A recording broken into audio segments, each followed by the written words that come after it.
Гапар Айтиев ким болгон? Кыргыз живописинин атасы Кыргыздын туңгуч сүрөтчүсү Гапар Айтиев Ош облусунун Кара Суу районундагы Төлөйкан айылында 1912 жылы 28 сентябрда кедей дыйкандын үй бүлөсүндө төрөлгөн.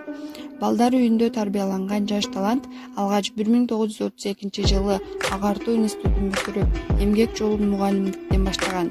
Андан соң 1935-38 жылдары Москвадагы көркөм окуу жайында окуп, ал жакта көлөмдүү эмгектерди жаратып, кыргызстандык сүрөтчүлөрдүн алгачкыларынан болгон.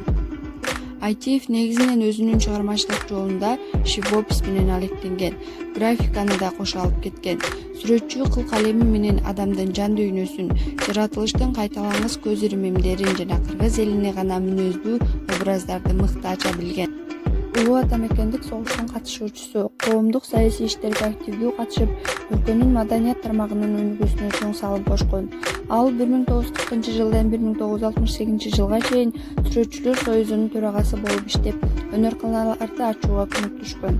Ошондой эле ал Кыргыз СССРинин жогорку советинин 6 жолку чыгарылышынын депутаты болуп шайланган. Токтогул атындагы мамлекеттик сыйлыктын лауреатынын колунан жаралган эмгектер Союздук республикалардан сырткары Германия, Кытай, Канада, Бельгия, Польша, Монголияда көрсөтүлгөн.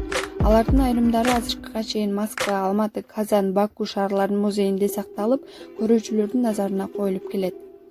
Тартипти жана тазалыкты сүйгөн сүрөткер Кыргызстан пионери газетинин редактору, опера жана балет театрынын жасалгылоочу тобунун көркөм жетекчиси болуп иштеп калган. Андан сырткары ал өмүрүнүн аягына чейин сүрөт менен алектенип, дүйнөгө белгилүү шакирттерди тарбиялаган. Социалисттик эмгектин баатыры 72 жашында Бишкек шаарында дүйнөдөн кайткан. 3 уулунун ортончусу Саттар азыр дүйнөлүк деңгээлдеги сүрөтчүлөрдүн бири. Анын тарткан сүрөттөрү ушунчалык сырдуу жана сүрдүү түстөр менен боелгон.